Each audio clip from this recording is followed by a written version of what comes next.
Hi. Hi there. Hi. Hi, Fake Crade. Welcome in and Merry Christmas to you too. Merry Christmas, everybody. I hope you're doing well. I hope it's been a good day for you. I hope it's been a good Christmas and everything so far. I, uh, I've had a pretty quiet one myself and I'm not upset about that at all. I I didn't really have a whole lot going on this Christmas, cause it's a quiet year. It's a quiet year over here. But I'm happy to be here today, and I'm happy you're here. Um, um, I I kind of got a Christmas present from you guys, actually. Uh, after, well, during karaoke stream on Sunday, we officially hit affiliate. So I'm a real tuber now.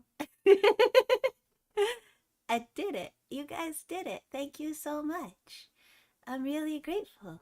I don't even have music playing. That's how grateful I am. Y'all flustered me. See? See what you did? See what you did? It's all your fault. Thank you. But yeah. I hope your Christmas has been good. Um I hope it's been cozy and I hope it's given you, kind of the day you needed. Um I wanted to do. Hi, Psychic Soldier Makina. Welcome in. Merry Christmas to you. Um, I, I have something special and a bit unusual planned for today. Um, that's definitely on the weirder side. I will admit this, but this is how I show affection. And I'm just so appreciative for you all that I wanted to share something. So, so today, um, we're gonna talk about one of my hyperfixations. I I really like ocean things. You could probably tell. I really like ocean things. I'm not exactly shy about it. One of the things I find super fascinating is shipwrecks in general. A lot of them are just like these really intense, fascinating, dramatic tragedies in and of themselves. Like, just perfect encapsulations of like social and scientific times and like how how everything leads to a nexus of unavoidable nature taking over sort of thing, if that makes sense. I find them really captivating. And there are a lot of famous shipwrecks, right? Everybody's probably heard of the Titanic, right? A lot of people know about the Mary Celeste. Everybody's heard of Moby Dick, and a lot of people know that's based on a true horrific story.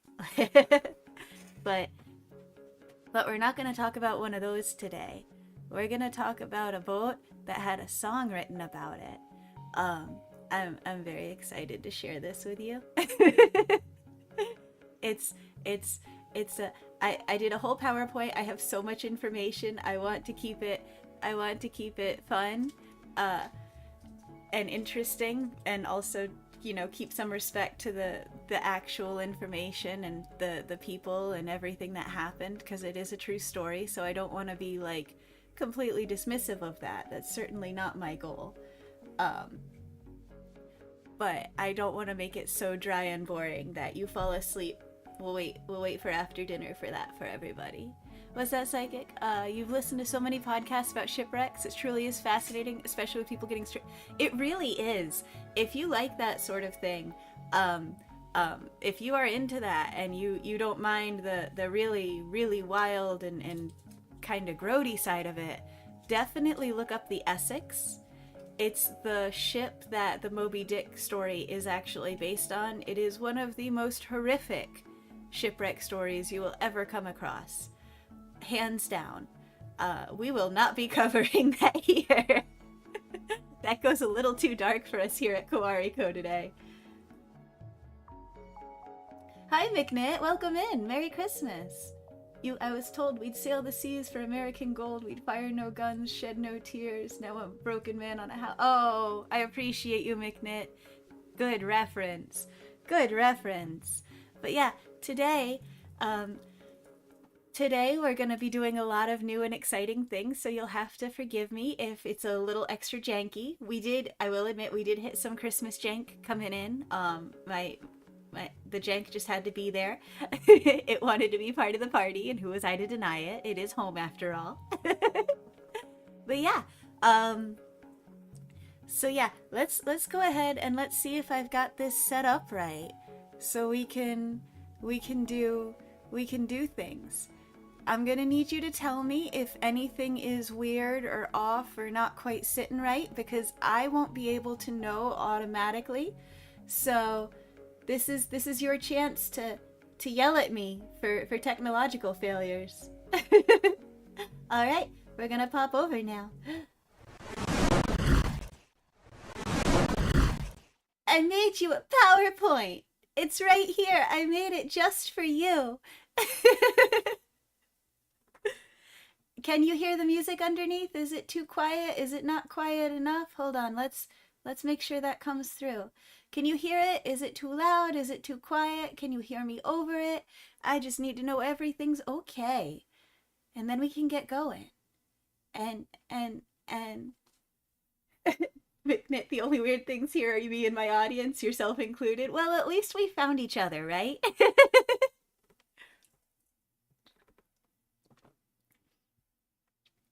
All right.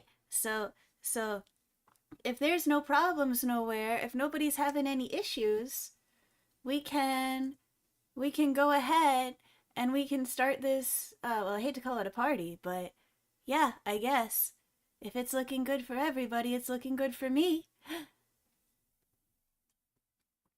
So, the wreck of the Edmund Fitzgerald happened on the Great Lakes, which is a series of bodies of water that sit between the northern Midwest US and the southern Canada. It's the map back here. A little bit about the Great Lakes. 20% of the Earth's fresh water is contained in the Great Lakes. Over 95% of the water on the Earth is very densely saltwater. I mean, some of it is like, the Dead Sea and things like that, where it's more salt than anything else. But even your average water, over 90% of it is more saltier than fresh, which is kind of fascinating on a lot of levels if you think about it. Um, so the reason that happened is because at the end of the last major ice age, I should say, because okay, uh let me not be too much of a nerd here, but we've actually gone through several different you're assuming I know about Lake Baikal. I'm not bringing it to mind at the moment, but please feel free to inform me, because if I'm forgetting something, the Swiss cheese brain does kick in at times. but but yeah, so we've had many ice ages since the Great Ice Age. Like, there's a whole thing with Shakespeare plays and some of the things he said actually relating to like meteorological phenomena of the time, and how England was under, like, the world was under a little ice age. So like lines he wrote, uh oh, the deepest lake in, yes, I do. I just forgot the name. Thank you, Makita. I appreciate that. Yeah, no, it's super fascinating. It's really cool. And then you have all the little glacial lakes that look like they're just tiny little puddles of water, and then suddenly they're like hundreds or thousands of feet deep, and they're just, and then there's like Tahoe, and it's all really super fascinating, you guys. But yeah, so the Great Lakes, um, at the end of the last major ice age, they were under an ice sheet that was thousands of feet thick. And if you know ice, you know how heavy that can get. So as ice gets more densely piled on top of itself there, it just kind of builds more and more weight and crushes the ground underneath it. So you'll have compacted dirts and minerals that get crushed and ground and turned into silts, and then other weird mineral phenomena. But it also goes flat because it just can't handle that much weight. It can't handle that much pressure. So sometimes if it's over like an area of really, really soft material, like a lot of sand or dirt or just like really crushable minerals, it'll cause just major divots, like, again, hundreds or thousands of feet deep. And that's just where the ice lives, right? And then as it melts, it just becomes water, which is just thinner ice. Hi, Dark Rio. Welcome in. Merry Christmas. I hope you've been having a good one. We're having intellectual time over here. I'm giving you guys a hyperfixation for Christmas. So so we're talking about how large ice sheets affect topography, and how like if you if you have too much ice on an area, it will not only flatten the area, but it will make very deep wells that'll become these glacial lakes, and some of them are just incredibly deep and incredibly forever. And Lake Superior, which if you look at this picture, we have Lake Superior in here. It used to be a continental crack. So that's where continents would like bump into each other, and like one sit on top of the other and then separate and then do all that shit, all that weird shit. So it would get very deep, and it would just be stuck like that for years and years and years. And then here's the full picture. Here's the full picture of the major Great Lakes. What's wrong, Bubba? What's happening? You said, oh no.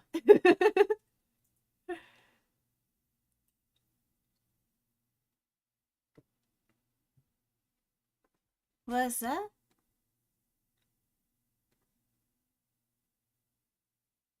I'm still under music?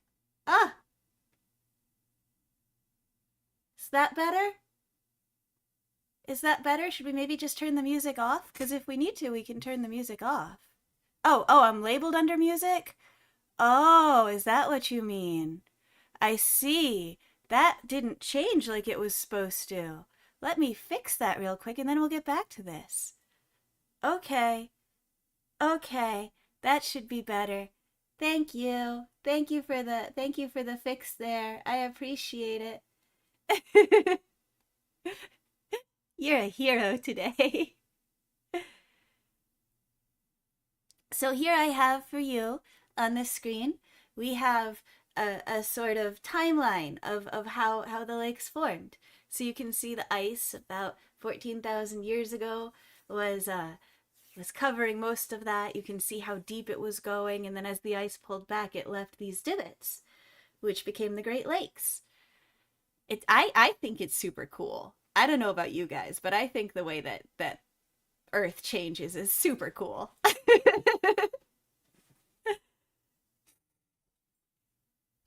So,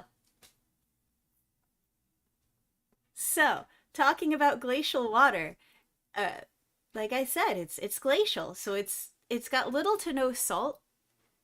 I mean, you've boiled salty water on the stove or done anything in the kitchen ever. You know that like salt affects waters like boiling and freezing temperatures, right?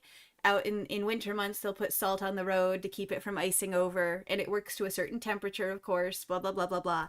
And then if you put salt in water before making pasta, it makes the water like boiling temperature a little higher, right? So so when you don't have salt as an additive and just like as close to pure water as glaciers get, there's really no threshold for how cold that can go and how long it can stay cold by itself. Just until the atmosphere decides it wants to warm up and get snuggly, right? Right? And and because that area of the world is so much like a little almost closed system to itself. Like it's not perfectly closed, obviously, right? It's not under a bubble, but it's enough of a stabilized system there as far as weather goes, that like the water that evaporates into the atmosphere nearby kind of tends to fall right back down. And beyond that, you'll have certain waters that stay in these arctic wells, these glacial wells. Hi Tachi, welcome in. Merry Christmas.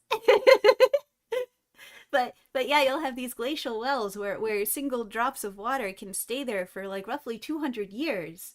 It's it's so cool. It's genuinely just so cool. But that also means, hi Thirsty Teapot, welcome in. Merry Christmas. But that does mean that like these waters, I'm not going to say they're ancient. I'm not going to play this like it's a ghost story and like they have memories, but they're stable. There's a strange sort of stability that happens in old water. I can't explain it to you. Any sailor I've known can't explain it to you, but they'll tell you that there's something in the water, TM.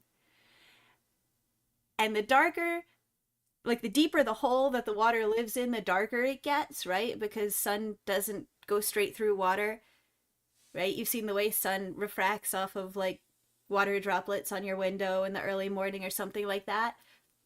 So you get down enough to like where I live or even further down, and there's like little to no sun. So all that is stagnant cold water. It's not quite ice, but it's definitely not habitable. It is like a freezer box. It is dangerous. And if you look at the map here, the image here we have on screen, this right here is how deep Lake Superior gets, and that's about 1300 feet. That is, I want to say that's like a tenth of the depth of the Titanic for scale, right? So it's not oceanic deep, but it's definitely not nothing. That is there be no sun, only cold. Got maybe some rocks down there. But on the spooky side, that also means that anything that happens to get stuck down there stays down there forever.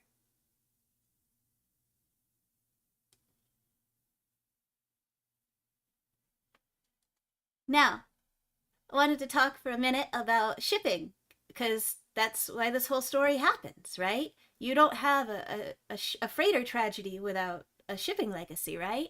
So shipping on the Great Lakes actually dates back to like, God, I don't even know the year, but dates back deep into the Native American histories of the time, where you would have different uh, necessary minerals and materials shipped between different villages on the major lake systems that would span what turned out to be like 7 states and like I think 2 or 3 Canadian territories.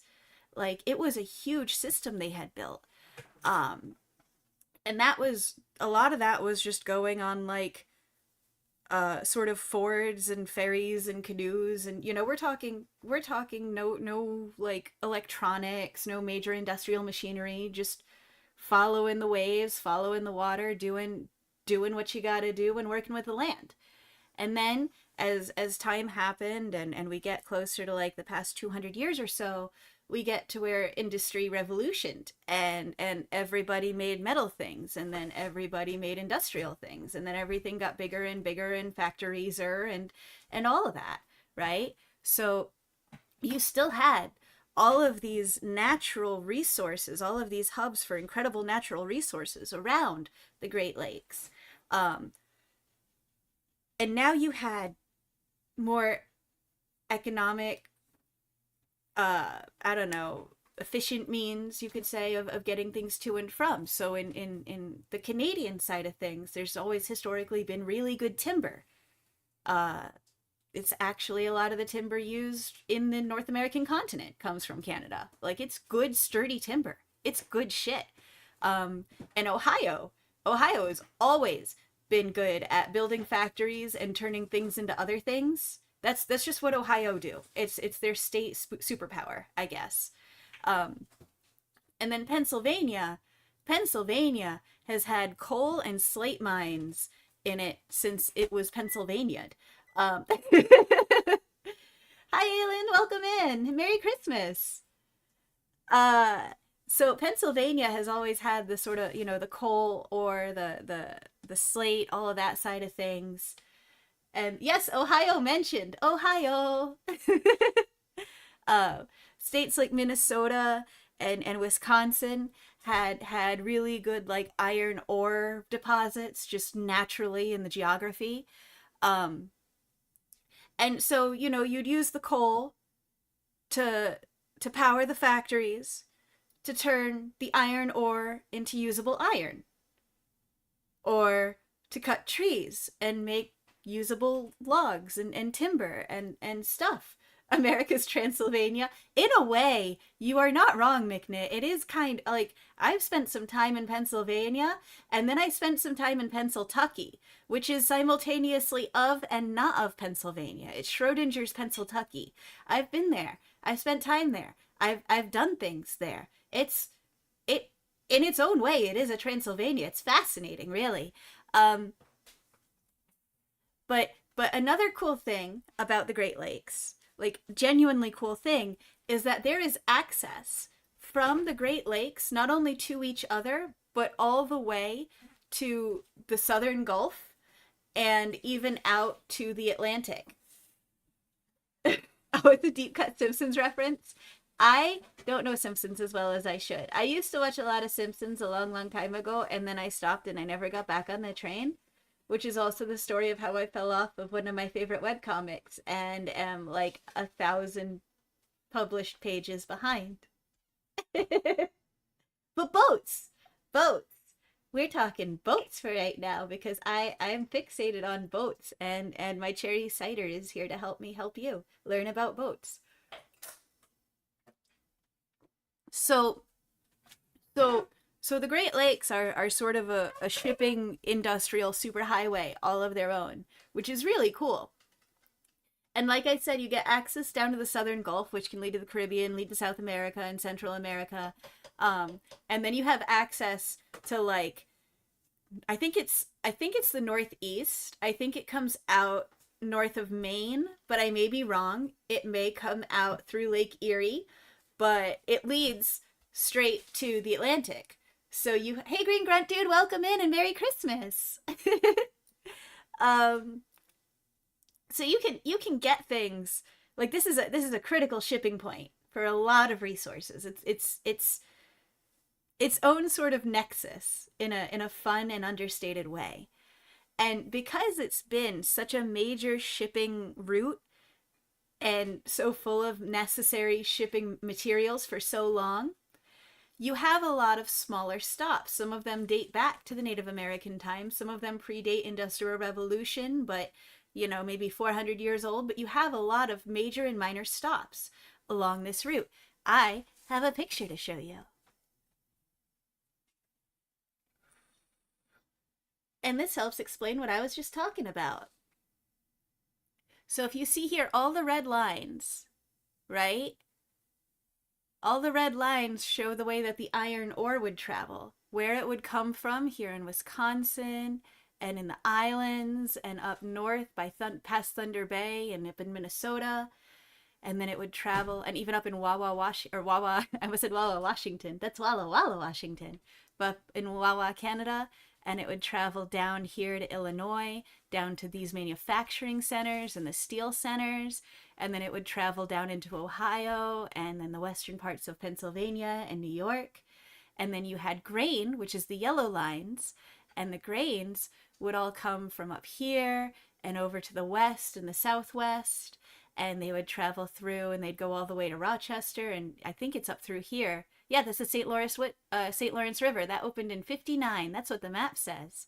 And the Erie Canal was 1825. So I was half right both times. But yeah, you can see how a lot of the key materials that traveled, how they traveled, where they came from. The key up here will help you if you want to follow a specific line. I think it's really cool. I also like maps. Maps are neat. And I'm a nerd. And I'm glad you're sharing this nerd time with me. But yeah, you can see here. This is gonna be important information for later. You can see here, up in Wisconsin, up in Superior, Wisconsin, right? There's a lot of iron ore coming in from around here, and that's gonna travel all the way through Lake Superior, and all the way into either Lake Michigan or Lake Huron, and it's either gonna stop at the port of Huron and like continue through down to Detroit, or it's going to continue further east, or it's going to go right into the Chicago area and get processed.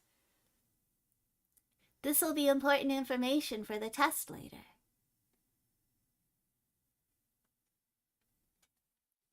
Now, we're going to talk about the actual ship we're here to talk about.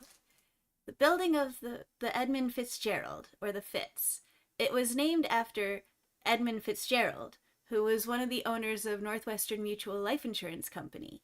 And they had contracted this ship to basically, we'll say, diversify assets, right? It's a good way to make sure your money doesn't all disappear in one oopsie-doopsie.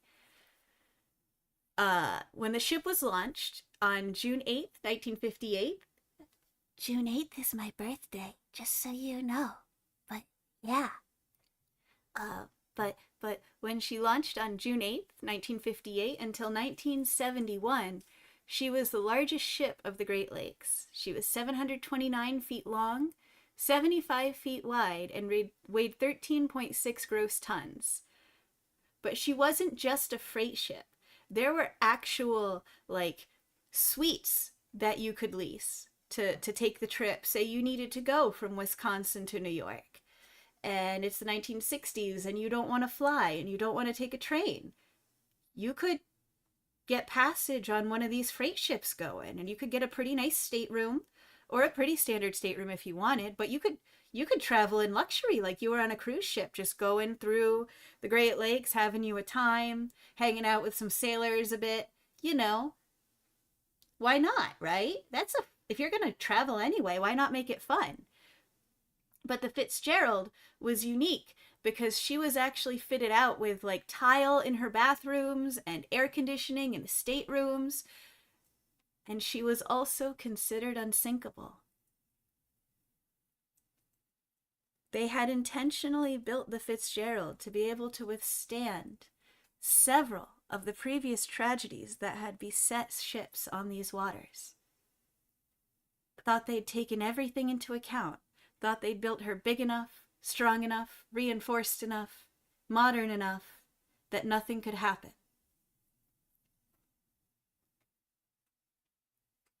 What the Fitzgerald was mostly used for was taking that iron ore, or taconite, from the Minnesota and Wisconsin area down to Detroit, Michigan, and Toledo, Ohio, to those factories that we pointed out on the previous slide.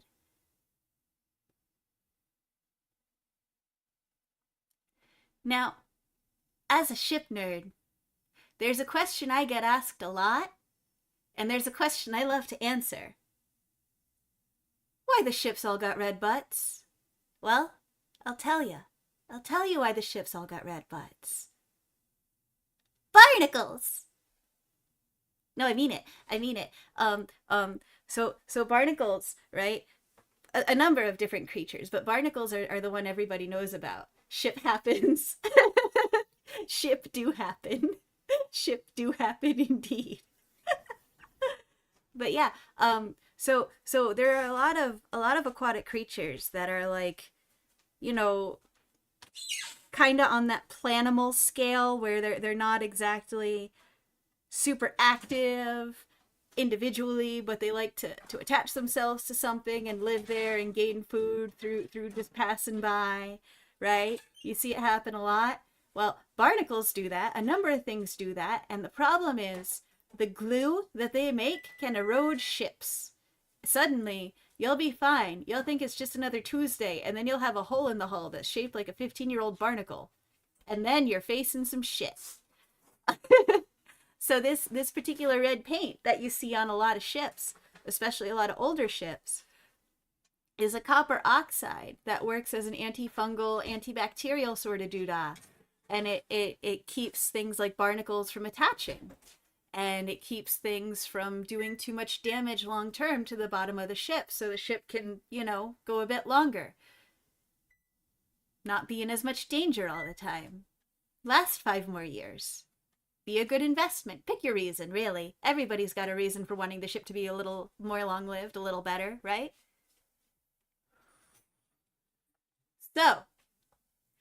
So we're going to talk about the launching of the ship. Now, I don't know how many sailors you know, or how many sailors you've known, but sailors tend to be a suspicious lot, and a superstitious lot. One of my favorite things I learned from sailors in my family is that if you've got a boat Your top color on the boat cannot be blue. If you have a blue boat, then it's cursed, because the blue will want to join the blue in the water, and your boat's going to capsize or sink, or something's going to happen to it, but you won't have a boat anymore. You've got to have a color above the blue. So that way it remembers that it's supposed to say above the blue, above the water, and you don't have a sunk boat. That's not just my sailors. That's all sailors have their own superstitions, their own beliefs, their own experiences, their own anecdotes that they hold to. A lot of those, yeah, it's kind of treated like a blue boat is a floating coffin. You are correct. A blue boat is indeed a floating coffin. I knew somebody who sold a 20-foot motorboat with a galley and 2 cots for $1 because it was blue. I wish I was joking. It was like a 3-year-old boat. It was in perfect condition, but it was blue, and they needed to get rid of it. They couldn't even feel safe going out on their other boat knowing that they had a blue boat.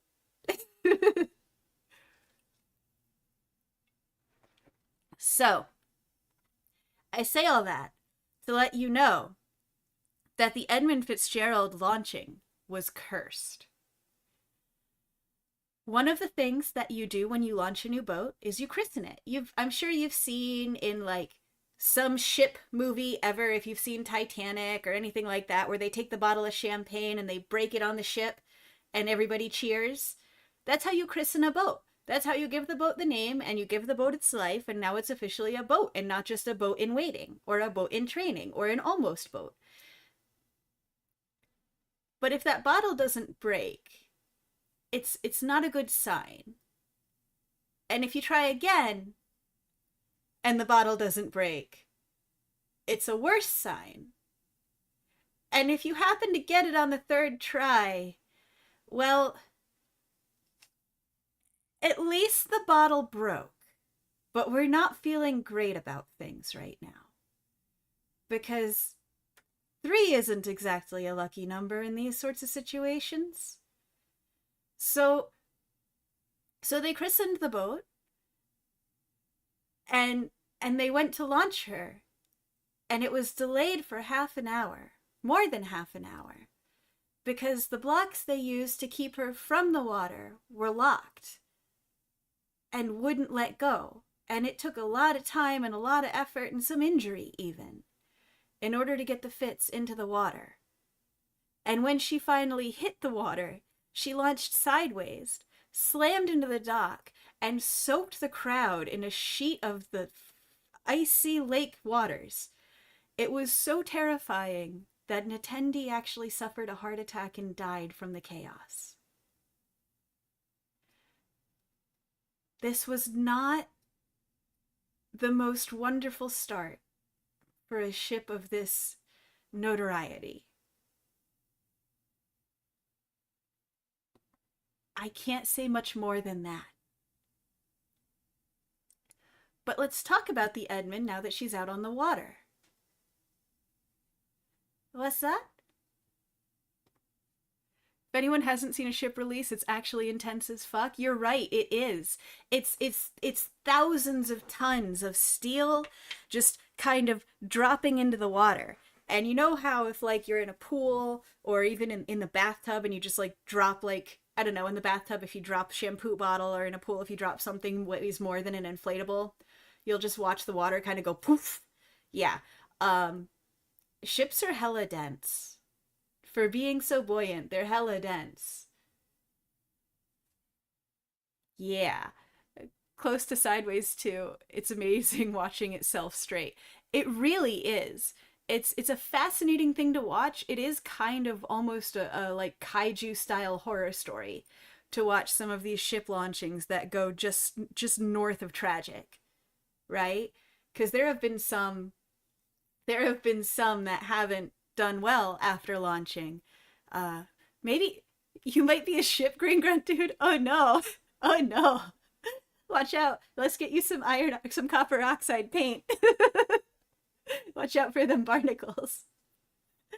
But maybe my next maybe my next holiday hyperfixation ship will cover the Swedish ship that sailed half of once, because that's a launching story all its own. Um, but today, yeah, you're a gold ship. Oh my god. Oh my god. I, it may look like I'm judging you, but it's only because I'm judging you. But it's only a little bit. It's okay. But yeah, so the Edmund Fitzgerald, despite her rough start, was actually a really beloved ship. Her first captain, pictured here, Mr. Peter Pulser, he was known to blast music from the ship's intercom when passing through river connections and locks. Now, since we looked at the map of the Great Lakes, right? Right? And how it's all connected there. There would often be people that would just kind of, go to the riverside, go to the lakeside, and just kind of watch the ships go by during the day. If it was a nice day, you'd have a picnic and just kind of watch all the big ships as they sailed by. And Peter Pulser here, Captain Pulser, would blast records over the intercom, for all the families that he'd see on the water side. He'd have friendly conversations over the loudspeaker. He was also very proud of this ship. He was so proud of the Edmund Fitzgerald. And he would regularly just kind of nerd out about the ship over that loudspeaker to anybody who would listen. Fit Crane, you're not sure if you've ever been shipped? Oh no. Oh. Oh my. Oh my. We should maybe come back to talk about that one. I I have too many ship stories. I need to not get distracted by the ship stories right now. Um yeah, ship. So Captain Pulsar he would just kind of get on that loudspeaker and let you know fun and exciting facts about his ship. Um one of them that he liked to let you know was that the Fitzgerald actually set seasonal haul records 6 times, often beating its own personal best. So he would be like, my ship is so cool, my ship beat my own ship, beating my own ship, beating my own ship at being the best. My ship is the coolest ship, you wish you were as cool as my ship. You've been on small boats many times though. I, sometimes small boats are way scarier than big ships for me, but then every now and again there's a big ship that puts the fear of God into you because the waters are rough or something goes critically wrong or something like that.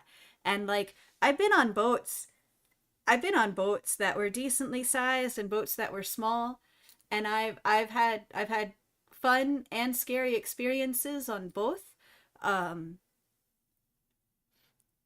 and I still think that the big ship scary experiences are the scariest, hands down, because like just the weight of the ship by itself when it surrounds you is unspeakable.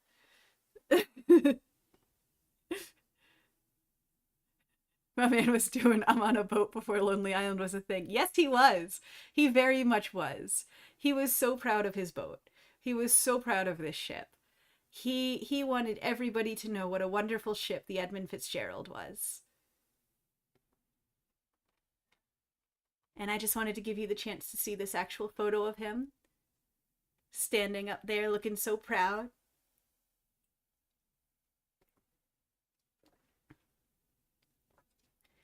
Now the captain, the night of the wreck, and the captain,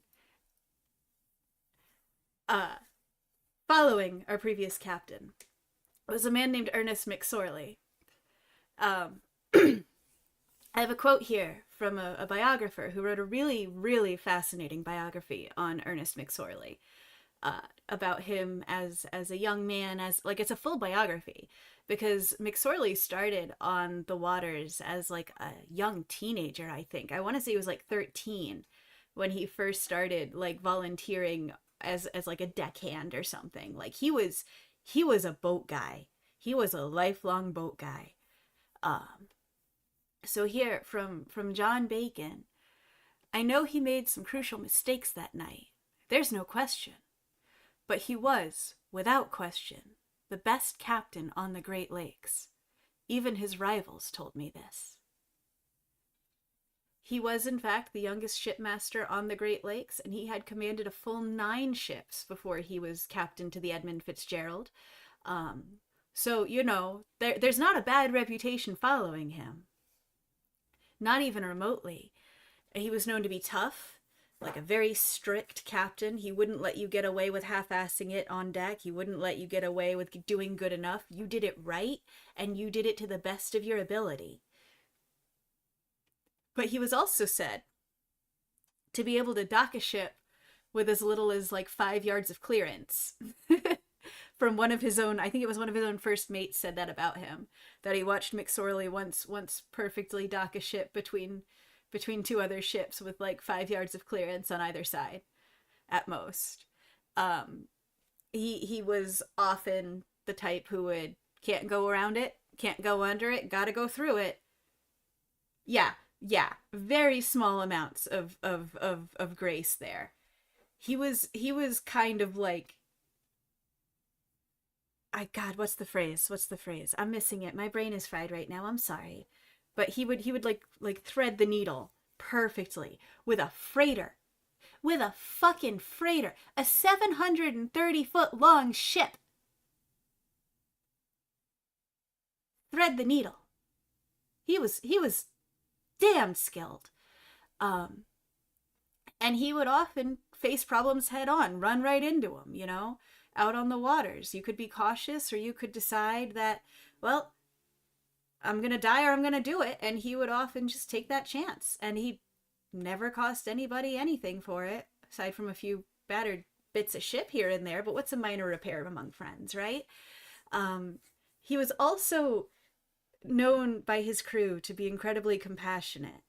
If he had a crew member who had family nearby to a stopover, he might delay for a few hours so they could go see family, go spend time with them, maybe make it an overnight trip, maybe let folks off the boat overnight when they weren't supposed to be because he knew they had people nearby, or they just needed a night to relax and like feel solid land under their feet for the first time this month. He only broke rules when it was for the benefit of others, ultimately. Sometimes his ego, but mostly for others' well-being.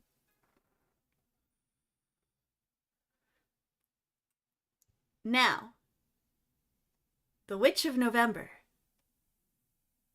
The Witch of November may sound familiar if you've ever heard the song about the wreck of the Edmund Fitzgerald. There's a line about the Witch of November come callin'. The Witch of November is a weather phenomenon that's also known as the November Gale, but that's nowhere near as cool a name as the Witch of November. And it usually hits like a week before American Thanksgiving. It usually hits right in the middle of November. And what happens is you'll have all the warm air that came up through the summer, through late August, early September, that kind of just hangs around, all that warm air from the Gulf, it hangs around. And then the Arctic air that's coming in as the planetary shift happens and the northern hemisphere pulls more away from the sun, that Arctic air will start to flow down and it'll start to collide with that Gulf air that's kind of stagnated over from the summer. And when high pressure air and low pressure air combine over a fairly solid, ordinarily solid weather system, right? You just have this chaotic hell that breaks out over these freshwater lakes. Because remember, all of this water is still often arctically cold. This is still glacier water. And you'll have these pressure systems meet on top of it in this full-out brawl. And you'll get blizzards. And you'll get freezing rain. And you'll get thunderstorms. And you'll get thunder snows. And you'll have the water affected by all of the wind and all of the precipitation and all of the pressure changes, so the water will be rough. It is an aquatic hell. I have seen storm waters, like bad storm, not this bad, but I've seen storm waters personally. And you can almost tell what kind of storm is coming just from the white caps on the waves, because the water reacts to the air and the weather around it. And the angrier the air gets, the more violent the water becomes. So imagine crazy violent water, crazy violent air, ice, snow, thunder, lightning, pure dark because you can't see more than 50 yards in front of your ship from all the fog, and you're just there.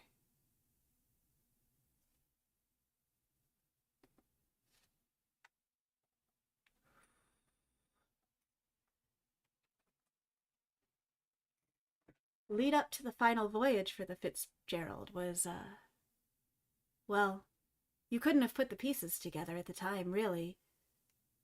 No wonder they put Demon Reach there, McNitt. You're right. You're right. It's one of those things. It's one of the reasons I love the water in general, is because it's such a dynamic entity, right? You can have you can have the Great Lakes. You can go out on the Great Lakes on a beautiful day, and it's one of the most pleasant, calming, beautiful, life-affirming experiences. You go out on a bad day, and it's a nightmare beyond your reckoning. And you can say the same about the ocean. Really, any ocean. Any major lake, any major ocean. I remember I was in the Alps. I was in Austria in the Alps, and I was at a lake one day, and it was a beautiful summer day, not a cloud in the sky. Everything was perfect. The air was warm, it was comfortable, the water was clear, everything was idyllic. Until 20 minutes later, when the sky was black, you couldn't see anything.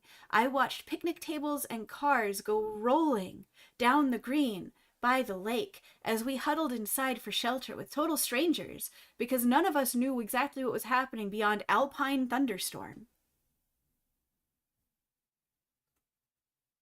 And watching the lake suddenly become like some like, I don't know, ninja scroll type demon all of its own, just because the weather was happening around it. That was, oh boy, whoa boy. The waters on this lake were suddenly going from almost no waves to like almost 10 feet. It was nuts. It was nuts. And that was just a lake in the middle of the mountains by itself, just kind of chilling, just doing its own thing, just having a time. Nothing of this scale, nothing of this size.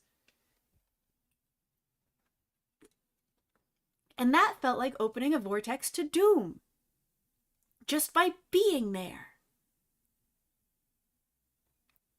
It's so, I don't know, man. It really makes you feel human, I think.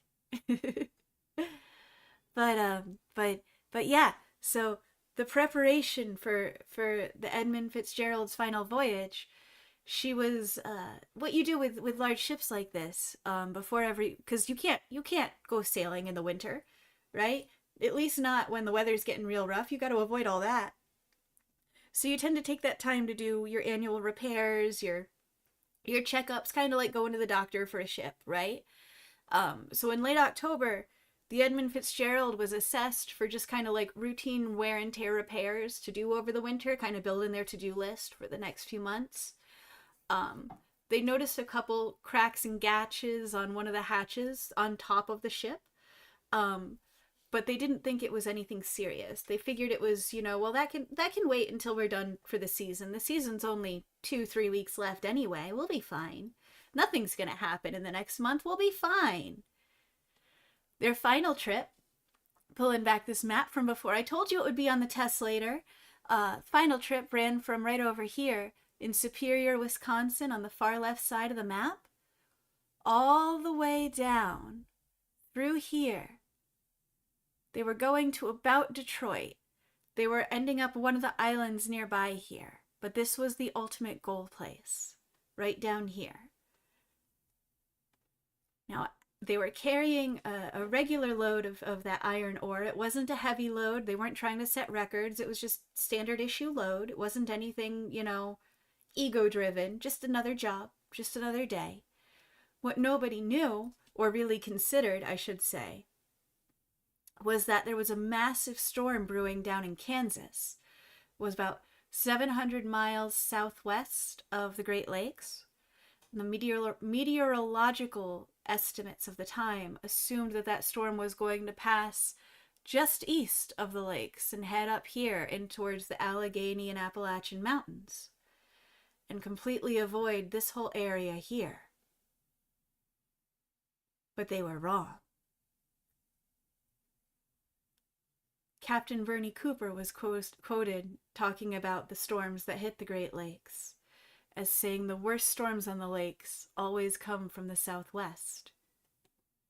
Now you may be asking who Bernie Cooper was. This was Bernie Cooper. Bernie Cooper was the captain of the Arthur M. Anderson. It was another lake freighter. It was his pride and joy. What's notable about the Arthur M. Anderson is that she shared most of the route this final voyage with the Fitz. She was only about 15 miles behind. So literally within an hour of the Fitz the entire time, just about. And because of that, and because of the story I'm about to tell you, the best and only first-hand information we have about the sinking of the Edmund Fitzgerald comes from the Arthur M. Anderson and Bernie Cooper himself. If you look down here, we actually have the two ships' voyage logs, or estimated routes, rather. Well, I guess, yeah, it is the voyage logs. So we have the yellow line is the Arthur M. Anderson, and you can see how close she came to the Edmund Fitzgerald at any given point and the variance in the route. And then you can see where Edmund Fitzgerald took out of Superior, Washington, and tried to follow just this steady path. And down here is where we're going to end the story.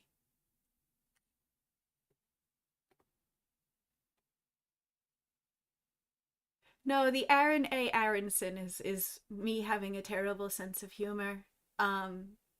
Because you have to attach some levity to these things.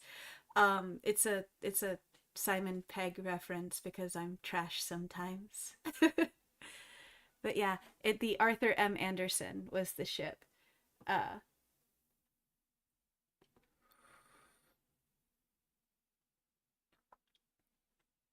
On November 9th, 1975, the Edmund Fitzgerald left port to clear skies, assuming that thunderstorm, that massive storm coming from Kansas, was going to completely bypass all of the Great Lakes, and it would just be another routine ship, another routine day, another routine lake, another routine November. She was manned on this final voyage by a crew of 29, and while they had the equipage for passengers, there were none on this particular voyage.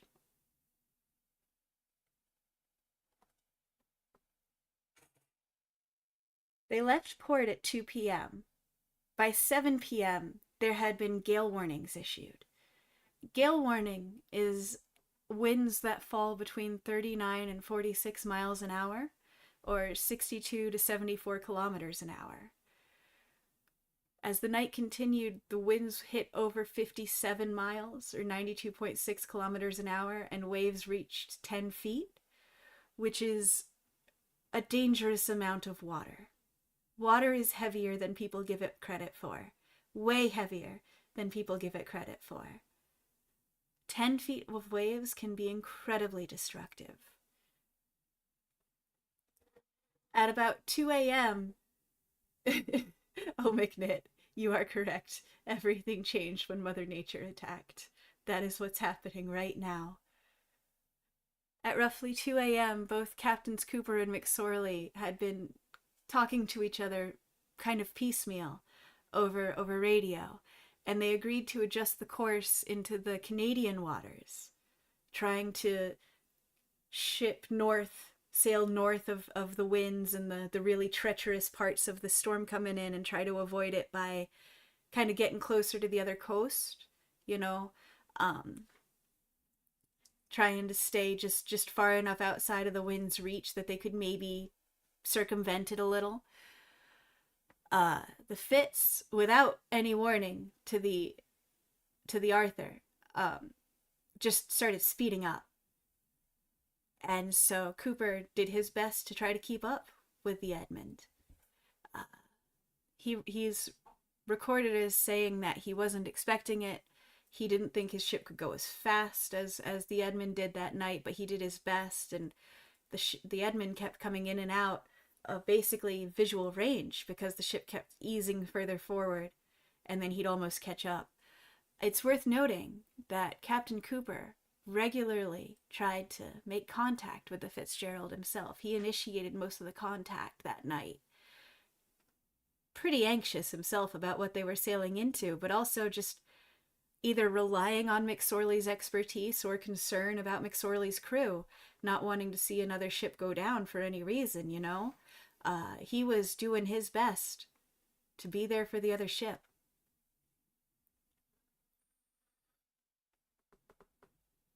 Now, through the next day, they kept on this course towards the northern Canadian side of the lake. Around 2 p.m., that second day of travel, the Fitz finally found calmer waters closer to the Canadian side. Now, you might have noticed on that voyage log earlier that there was that point where the Edmund and the Anderson kind of diverged around an island. Edmund Fitzgerald decided to sail more on the shallow side between these islands, trying to stay as close to the shore and as close to calmer waters as possible. But while passing one of the islands, Michipicoten Island, McSorley actually noted over the radio to Cooper that his ship began, quote-unquote, rolling some. There's different theories as to what might have happened. Whether that related at all to the broken hatch is up for debate. What people might think have happened is that the bottom of the ship might have scraped against some narrower shoals, where the water wasn't as deep as they thought, especially, if there's a storm coming in. Those big waves come from somewhere, and a lot of the water gets pulled from the waters around it. You can tell when a big wave is coming in, like a big wave, you'll know if you watch the water, because it'll start drawing back from the shore more and more and more and more, and the water will seem lower because all the mass is going into the giant cavalcade of terror coming at you. So it might have been, if the shoals were at issue, it might have been that the waters were lower than expected because of how rough the seas were, not but miles behind them, right? It could have entirely been that. This could all be bullshit. We don't know for sure. But the ship did begin rolling, which often can come from hull damage, which can come from shallow waters. Now, within hours of them passing this island and the ship rolling, and the ship noting having taken some damage to the top end, I want to say it was 2 of the vents broke.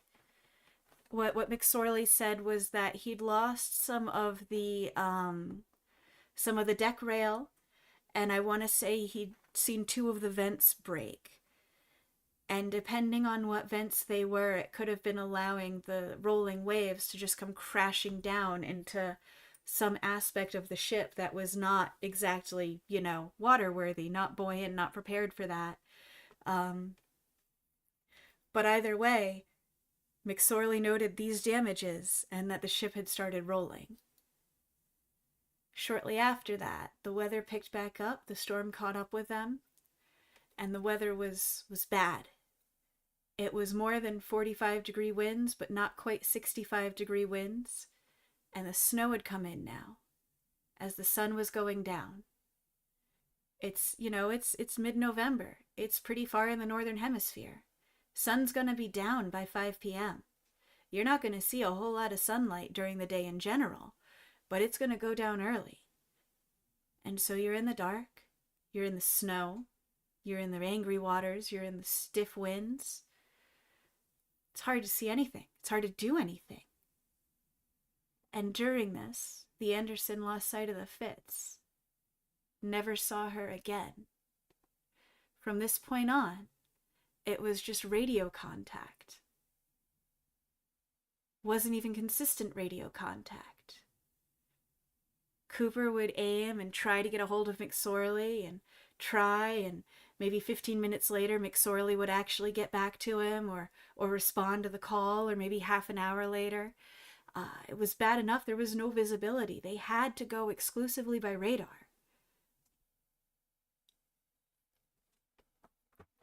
And this call, this that I mentioned before about the damage, I actually gave you a little more information here. That's where the listing had come in to the starboard side, and there had been some topside damage with the railing and the vents. And water had been coming into the ship, but all of these ships, any ship you see, is built with pumps to pump water out should there be any sort of leak, and they're all expected to be able to pump a certain amount of water that the ship could sustain, because theoretically any more than that and you're not supposed to really have a ship to worry about at that point. Frankly, that's when you abandon ship, all hands to lifeboats, blah blah blah blah blah, right? And if something's going to happen that bad, generally you hear it, you feel it, something's happened to your ship, you've seen the damage happen. It's not often a surprise that you are taking on more water than you can pump out past the advent of water pumps of this efficiency. So from what McSorley said, the pumps were able to remove the water coming into the Fitz as fast as it was coming in, but it was still something worth noting and something to worry about, because that meant significant damage. They decided that their best bet for all crew to survive and make it through the night was to head towards Whitefish Point, which was a safe harbor. The way... We gotta get me a subscriber notification. Oh, I have subscribers. Oh, hi. Thank you. That distracted me. I'm sorry. Yeah. So they were gonna find safe harbor at Whitefish Point, because the geography around Whitefish Point is enough that, like, it keeps most of the waves from hitting, and it is a literal safe bay, a literal safe harbor. So a lot of ships that had been on the lakes that night had actually found safe harbor at Whitefish Point. And then as the day continued, and oh, hi. I'm sorry about the ads. I'm still learning that that's a thing I can do. I just hit affiliate on Sunday, so this is all new and exciting and terrifying. Thank you for the subscription, Thirsty Teapot. I appreciate it. But yeah, ships. As the weather. What was that?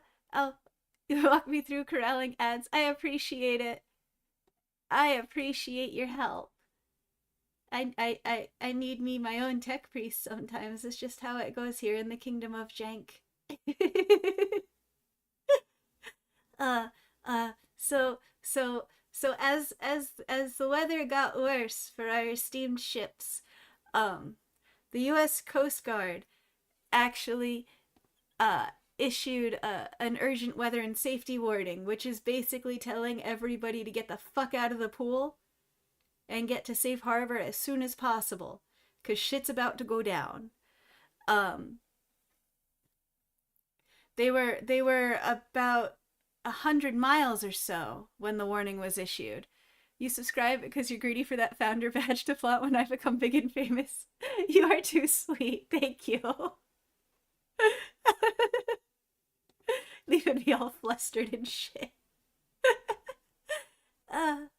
But yeah, so the Coast Guard warning was issued when they were about 100 miles from Whitefish Point, which is and is not a lot at the same time, because these ships are traveling at about 15 miles an hour. I won't I won't bore you with nautical math. We'll just call miles miles, and I won't bore you with nautical miles versus actual miles and that whole hoopla. We'll just say 15 miles. So there were 15 miles between the Edmund and the Anderson. So they were about an hour behind each other, which on a lake like that, on most waters, you should be able to see each other. At least see your running lights, your hazard lights type of thing, right? Everybody's got fog lights on a ship like this. So you can see miles away. So people miles away can see you. It's a safety thing. Um, so so they were consistently around 15 miles apart from each other on this trip, um, except for the bit around the island. Once they came close to each other again, um, as they were coming closer to each other again, the Fitzgerald lost its radar navigation. Again, it is dark.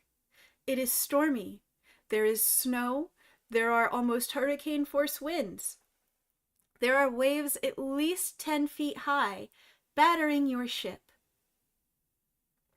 You can't tell up from purple at this point.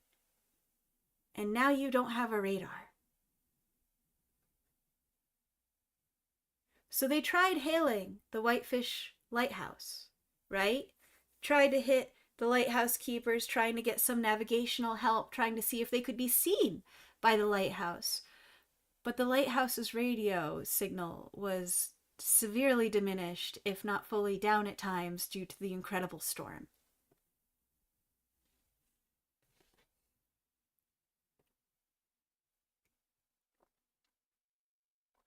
The only solution available to the Edmund Fitzgerald was for the Anderson to watch the Fitzgerald on her own radar and do her best to guide the Fitzgerald over radio, blind, through the storm's waters. With less than 2 hours, or about 2 hours rather, to get to safety, the waves ended up hitting heights over 25 feet. At around 7 p.m., Cooper and McSorley had one of their last conversations between their crews, rather.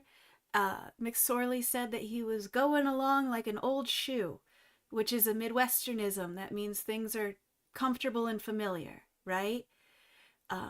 He was asked how things were managing with the list and with taking on water and with the damages and with the storm. And he said, "Oh, we're going along like an old shoe. We'll be fine. Everything will be fine." And that was the last call between the Edmund and the Arthur.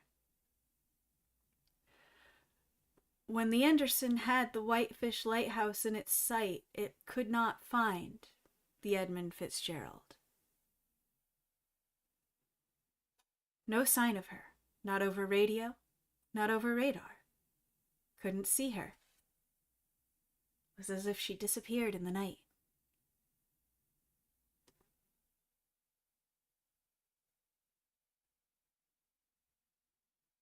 Does anyone know where the love of God goes when the waves turn the minutes to hours? This is a line from the Edmund Fitzgerald song, and it's one of the best things I've ever heard to describe the absolute horror of being a human among the angry waters. There is a helplessness that comes on. The angrier the water gets, the angrier the storm gets. You figure out exactly how small you are. And it's powerful. And it's terrifying. And it's beautiful, all at the same time, the way nature can be. Now, to give you some idea, because I can say, Witch of November, November gale, horrific storm, until I bleed from the throat. But that's not going to help if I can give you numbers, right?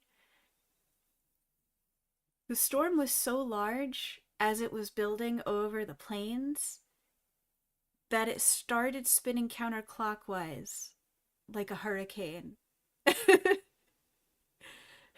like like this was a dangerous storm. Winds were recorded by the Coast Guard over 90 miles an hour. Captain Cooper recorded himself having seen waves up to 40 feet. That's a 4-story building. That's the size of most apartment complexes in like your standard suburbia, right? That is huge. That is huge. That is at least twice as tall as the parts of these boats that are sitting above the water. And with waves that big, it's not just like beach waves. It is bringing the ocean with it. That is 2 whole T-Rexes. You are correct, Thirsty Teapot. And when it's that big, when it's that dense, when there's that much wave there, that's just an angry god. That is straight up Calypso from Pirates of the Caribbean, dropping down an entire swarm of life on your deck. There may be sea life, there may be debris, there may be creatures you never knew existed, but regardless, that is further tons of water impaling down on the deck of your ship at once. At once. It is called green water because it is so... I can't even put words to this. You are basically having a giant bucket of the deep sea dropped on your head at once, going, surprise, survive. It is hopeless. It is heartless. It is unreal. It can break a ship in 2 with enough force. There are stories of older freighters literally getting snapped in half from a large wave slamming into them at just the wrong angle, at just the wrong time, at just the wrong height in the waves, and just breaking like a twig in your hands.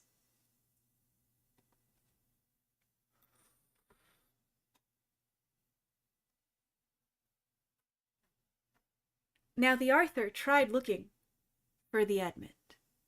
Couldn't find her by radio or by radar, couldn't see any ship silhouette, couldn't even see running lights or fog lights or any of the emergency strobes. I think it was the 3rd mate, one of the crew on deck, claimed to have seen a light at a nearby point.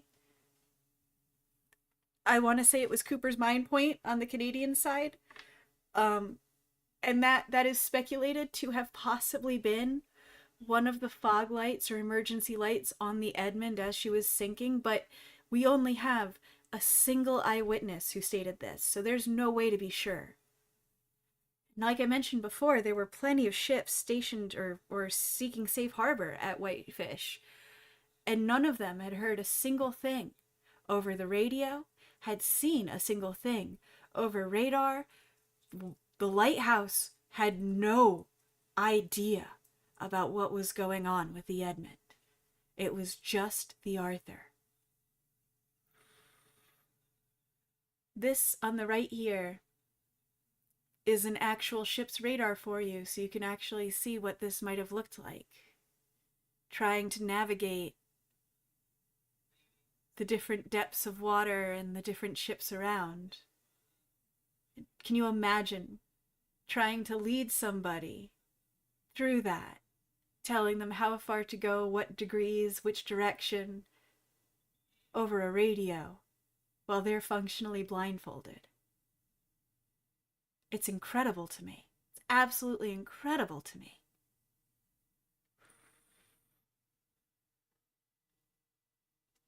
Now, the weather was so bad that despite the fact that Captain Cooper immediately contacted the U.S. Coast Guard, being a U.S. ship, right? Immediately, once they confirmed they had no evidence of the Edmund, Cooper immediately contacted the Coast Guard, and the Coast Guard had no resources to send.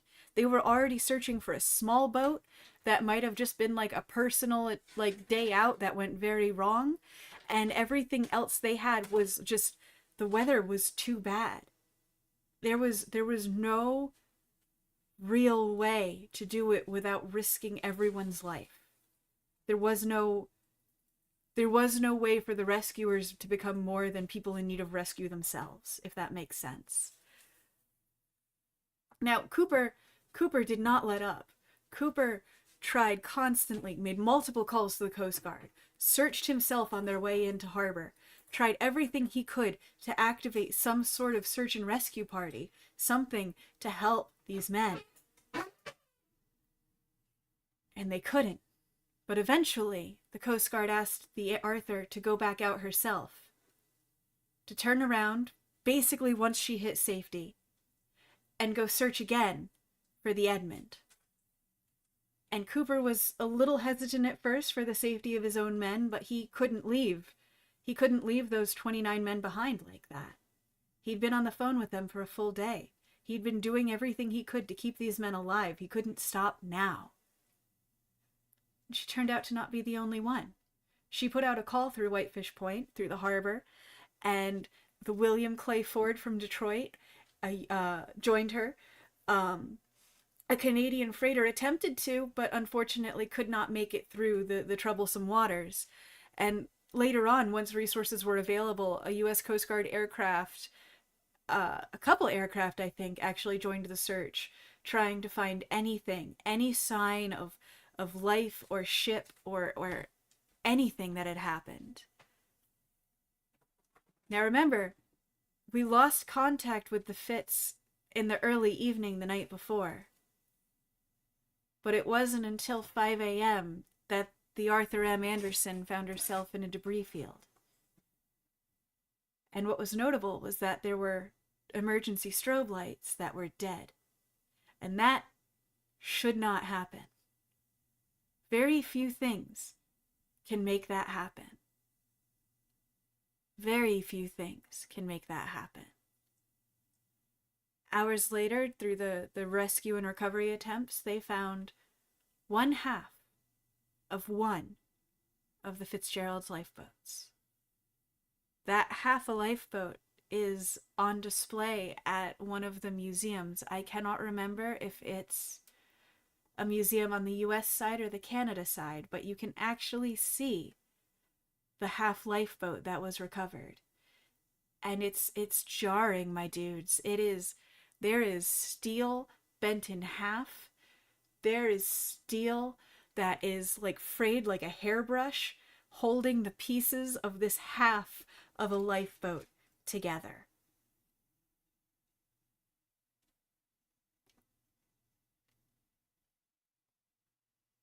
Eventually, they did find the second lifeboat on the Canadian side. It had very clearly been torn from the ship, not released. Since several investigations have happened since the sinking of the Edmund Fitzgerald 50 years ago, and evidence has shown that the lifeboats were forcibly removed by the force of the sinking, and definitively not released by the crew in an attempt at rescue.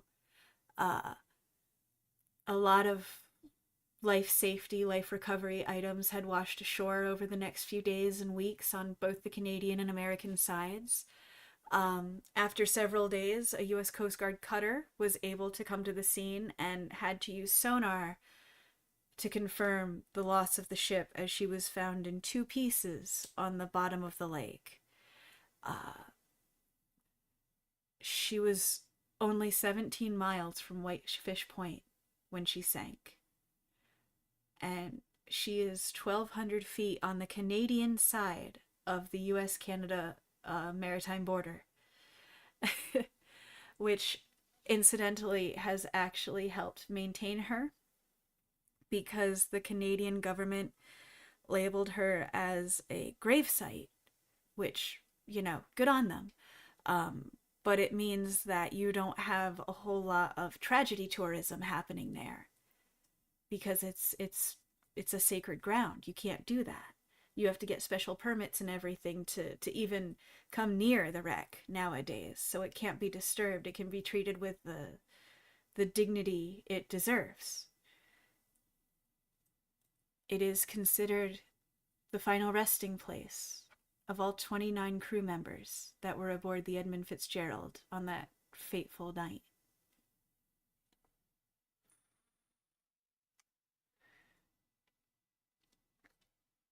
As I've said, nobody really knows what happened for sure. We probably will never know. We can't be certain. The closest we have is what we got from Cooper and the Arthur. And most of that is what McSorley deigned to tell him. So we can't be sure if McSorley was ever hiding anything for the sake of his pride, or too anxious to articulate what he saw happening, or trying to put on a brave face for his men or the other ship, or if he didn't even know how bad things were. We'll never know. There are a number of speculations as to what could have happened. Some people think that the choice to go north into the Canadian waters and run alongside the Canadian shore was McSorley possibly being a cautious captain for the first time in his career. That added half a day to their route and brought him in waters he wasn't usually in. His ship usually did more of the Wisconsin to Detroit sort of line, because they primarily carried taconite. They primarily carried that iron ore. So they primarily went from the Wisconsin Superior Port down to Chicago or down to Detroit. He wasn't always in Canadian waters. He might not have been super familiar with those waters. He may have gone slower. He may have gone an inefficient route. He may have run into damage or debris that he didn't know could have been there. It's always a possibility. Captain Cooper of the Arthur personally believed that the Fitz had bottomed out and sustained hull damage when it passed through the shallows that, like we talked about earlier. It's also worth noting that within the few years before the Fitz's wreck, her load line had been changed, which means, okay, so when it comes to ships like this, you have a line as to how high you can fill the ship before you just have it too full and the ship's more likely to like tilt and capsize and all that. So your load line is how much you can put in the bottom of the ship before it affects your safety. Thirsty Teapot, you're right. I think that would be disrespectful to treat it like a sightseeing adventure. I understand research purposes. I understand scientific integrity and things like that, and like understanding the wreck so we can maybe make it not happen again. But I don't like tragedy tourism personally. I think it's, I don't know. I wouldn't want it to happen to my loved ones, you know? That sort of thing. But yeah, other things of note with the Fitzgerald that people bring into the speculation for the cause here are, like I was saying, the load line was changed. They had actually increased the load line a few years before the Fitz is sinking, so she could carry more. She could have more stuff in her bottom. But because of how buoyancy works, that meant she sat a little lower in the water, right? Because the weight you were a child at any point, you've played with a boat in the water, like a toy boat in the water. You put heavy thing on your toy boat sat lower in water. That happened with real boat too.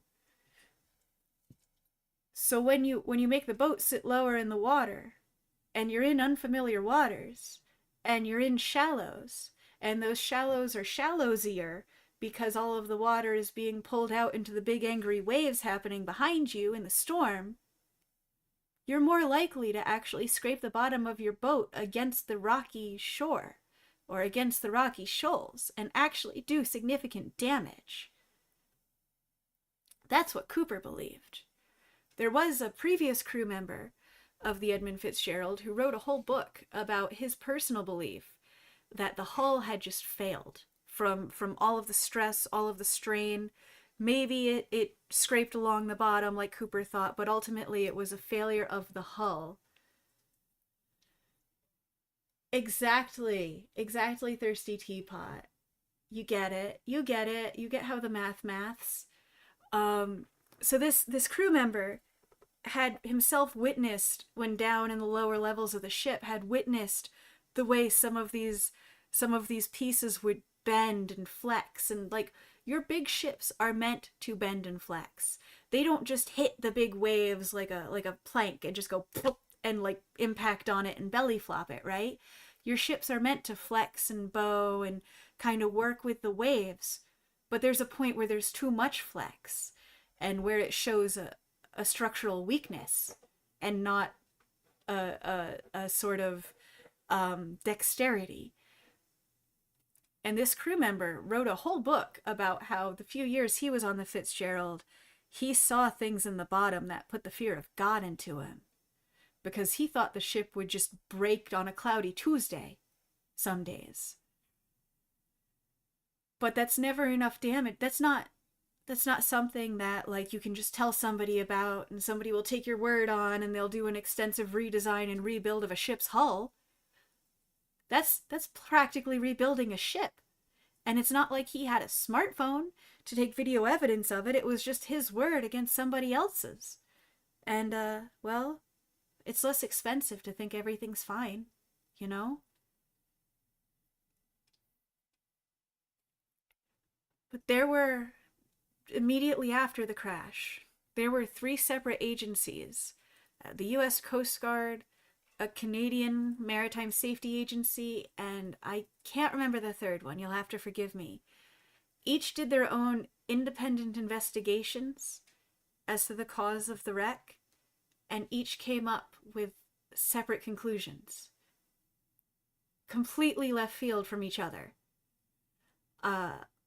One of the theories that has gained more traction lately is one of those old sailor tale type of theories. So it's only, this is a little bit of fascinating boat culture for you. Sailors have been talking about rogue waves for time immemorial, right? You'll hear old fish stories. You'll hear old fish stories of like, oh hi Ulysses, welcome in, and Merry Christmas. Exactly, McNitt. It runs into the same problem that troubleshooting tech does. Can they replicate the problem enough to analyze it? That's exactly the issue. So back to the sailor stories and anecdotal evidence versus empirical evidence. For time immemorial, any sailor who's gone on a big enough body of water will talk about the wave, what comes out of nowhere, the great rogue wave. And we, the scientific community, rather, did not have empirical evidence for rogue waves until fairly recently, actually. Just the past couple of decades, if I remember correctly, that they've been completely accepted by the aquatic scientific communities. And rogue waves, kind of like their name denotes, are large waves that are like 2 or 3 times larger than the average wave around them that seem to appear for no immediately discernible rhyme or reason. It could just be, hydrofluid dynamics happening. It could just be something happening underwater we don't see. There could be a number of reasons for a rogue wave to happen. But one of the things that is specific to the Great Lakes is this thing called the Three Sisters phenomenon, which is, as far as I know, only really witnessed on the Great Lakes. But it's when you will get 3 rogue waves in a row, in the same direction, in the same orientation, of roughly the same height. Impact after impact after impact. And if it was 3 rogue waves of 35 feet that impacted on the Fitzgerald, Well, I'm sure she could have taken one of them. I'm fairly confident she could have taken two. I am not so sure about the third one.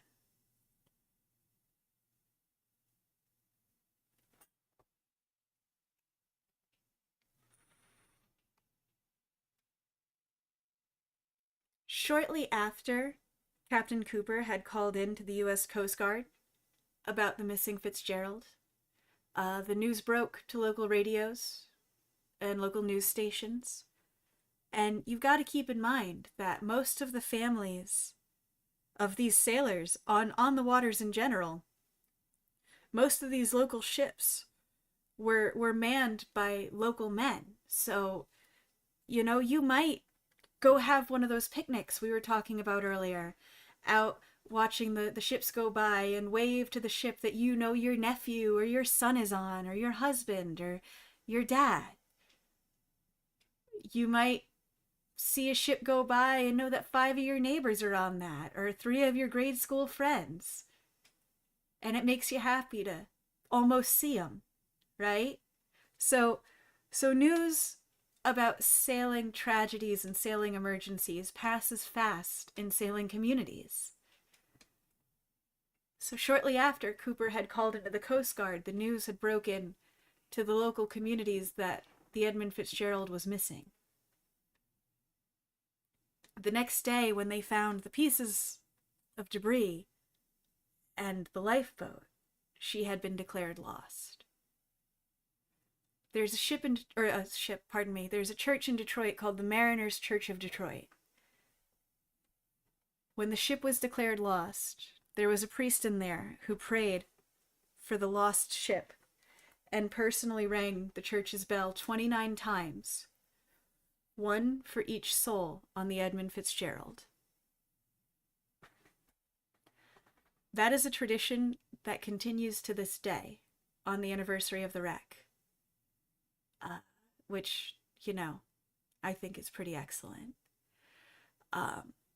While the Edmund Fitzgerald was claimed to be the safest ship of her era, they did a lot of investigating into things they could have done better after the wreck.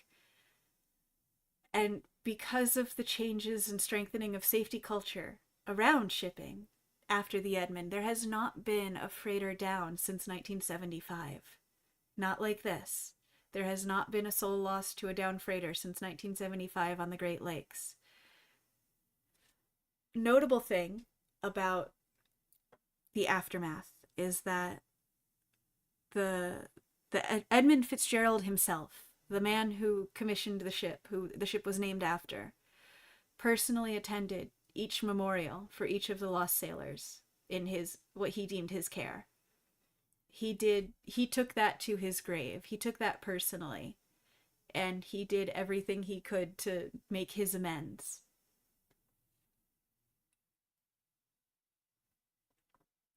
This is the Mariners Church of Detroit. It stands to this day. It still has an anniversary event for the Edmund Fitzgerald every year. Some years are bigger than others.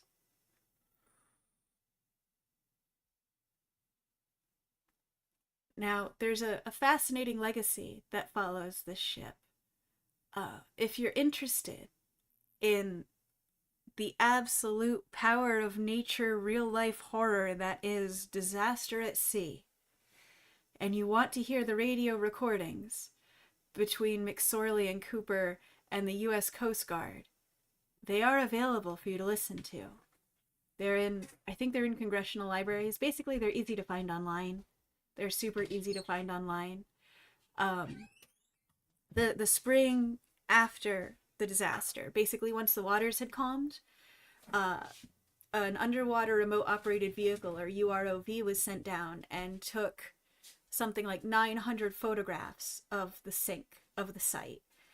And the Coast Guard has released countless drawings of those photographs, drawn for clarity and context and, that sort of thing. Because 1976 cameras weren't exactly high definition. The song you've heard in the background for this whole PowerPoint has been The Wreck of the Edmund Fitzgerald by Gordon Lightfoot. he wrote that in the weeks immediately following the disaster, before anybody even really knew what had happened definitively, and released it that spring. Uh, it's an honestly beautiful song.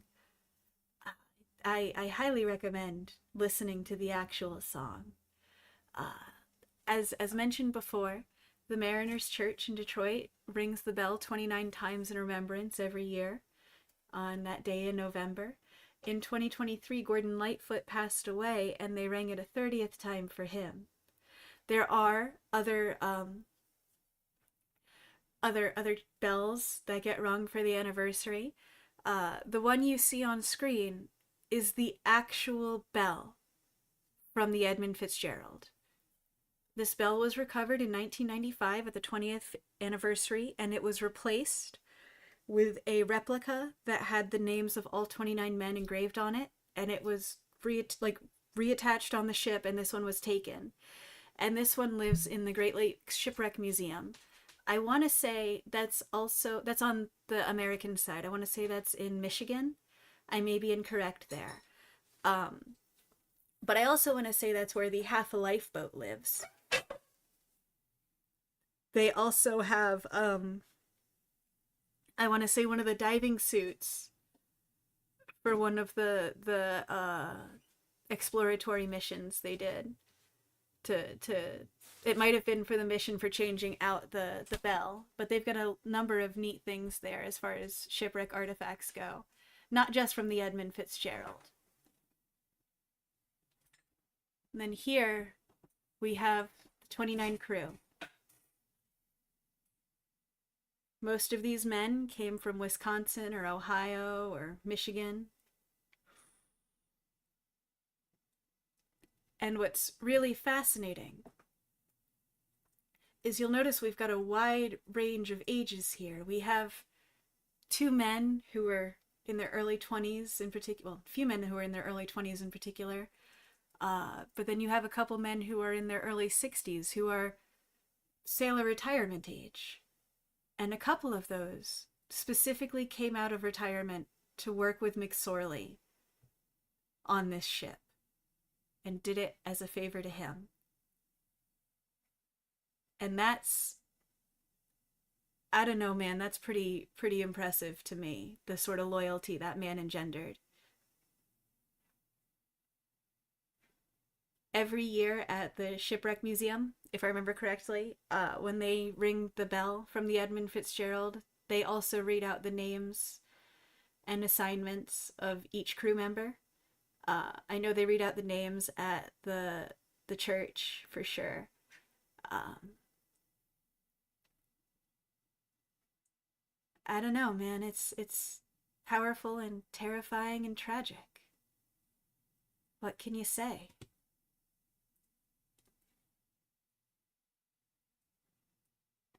But that has been my hyperfixation for the day.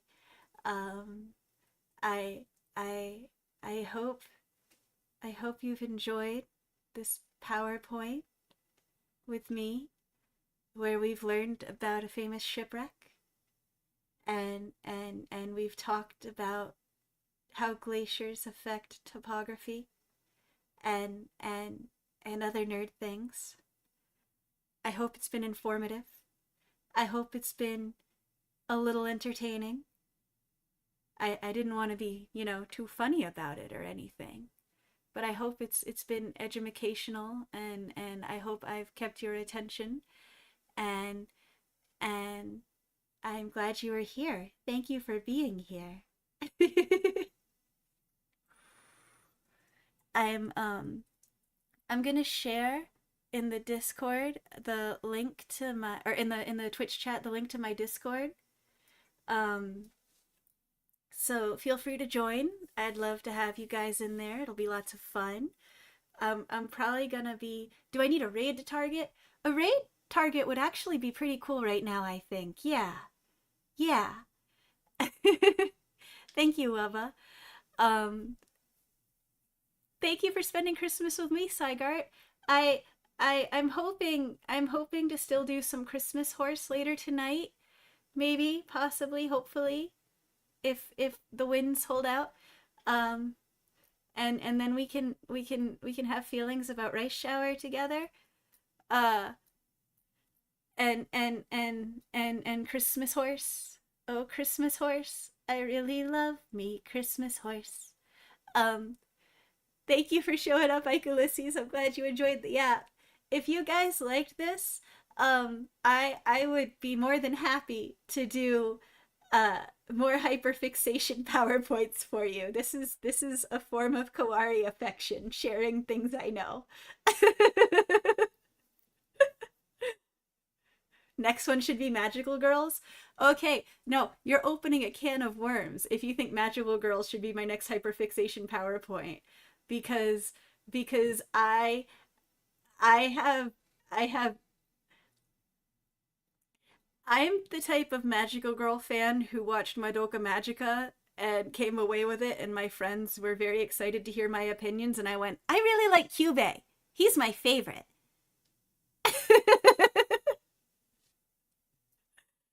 I I have weird and twisted opinions on magical girls, heavily influenced by my love of Sailor Moon.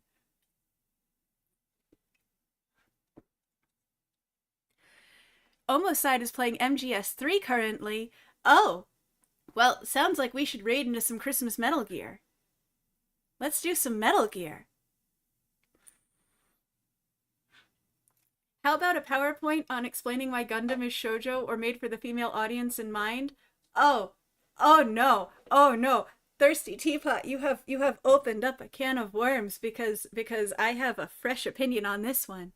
Um, I just watched G-Quux yesterday. All of it. Just the whole thing.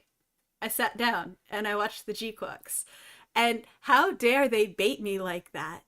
How dare they bait me like that? I was so ready for this. I was like 3 episodes in and like growling excited at the TV that we were finally gonna get some like some good like at least shoujo ai in our Gundam. And no, they baited me the whole damn time. I my presentation is gonna be hot takes this stream. You know, that might be. No, I was so hopeful for G-Quux to be more than what it was, and there were like elements of it that were so good. Oh my god. There that no, honestly, that show pulled a Chobits. That's what it did. It started out so good and so strong, and there were so many elements that I fell in love with and was so excited to see play out. And then what do I get? What do I get? What do I get? Nothing. Disappointed dreams in my hand and a series of disappointments leading up to it in the last 30 minutes of the show. My heart. They hurt me in the heart. They hurt me right in the cockpit. I, I mean, no, I mean that. I mean that. I mean that entirely. I, I Chobits did have a banger opening. You are entirely right. And G-Quux had a killer ending theme. We got Suisei herself doing that amazing ending. And I am admittedly a Suisei stan. I will not hide this. I still cry when I listen to Stellar Stellar if I'm in the right mood for it. so so I kept going, kept hoping for the rest of it to match the way the ending song made me feel. But no, no. And the worst part was, oh, you knew I was a woman of immense culture. Thank you. Thank you. This is where I mentioned that I've been a Demon Dice fan since like 2018.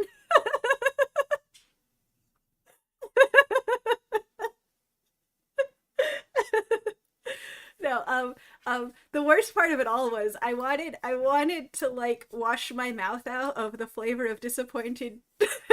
I can only get so cultured in your eyes. So I was disappointed that I couldn't wash the mouth out of a bad Gundam ending because I wanted to just go watch like an episode or two of my favorite Gundam, and I couldn't because it's all paywalled and stuff now, and that's very rude because Iron-Blooded Orphans is for the people. And the fact that they don't just have it where I can lay my little grabby hands on it at any given time. You need a list of anime that had potential and makes me angry at their ending. So top of that list is going to be Promise Neverland. Always and forever. Always and fucking forever. Oh my god. Oh my god. I have yet to forgive that one for the goddamn storyboarding ending. You can't do that. You can't build a perfect first season leading into a good three series arc and then just, yeah, we should make that a stream. We should absolutely make that a stream. That might be a Tuesday where I just give you a hot take on every anime that disappointed me, that had potential, and then just shit the bed. That's, we'll probably end up doing that. Um, but also, Gundam is totally a shoujo, and I can prove it because we have a Sailor Moon Gundam. Um, but we should raid. We should actually raid. I'm hoping I'll be back on in a couple hours to do some horse, and we can horse together, and have some Christmas rice shower, and that'll be cool. Um, so so I hope to see you there. Shh. Promised Neverland only had one season. What do you mean? Yes, exactly. Exactly. I remember watching that whole bit with like Ray's plan at the end of season 1 and just like I had goosebumps. Do you know how long it's been since an anime gave me goosebumps? I think the last one was like Eden of the East. I think that was the last one that actually like gave me the shivers watching it. But yeah, okay, we're gonna raid because I heard something about Metal Gear Solid 3. Uh Omoside. Okay. Let's find a raid friend. Omoside. Yeah, so we're gonna raid in.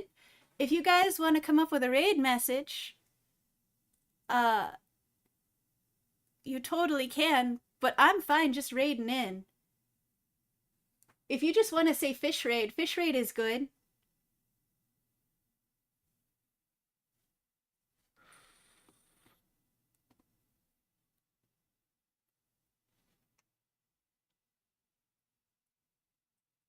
Oh, Darling in the Franks. Oh no. Oh no. Darling in the Franks.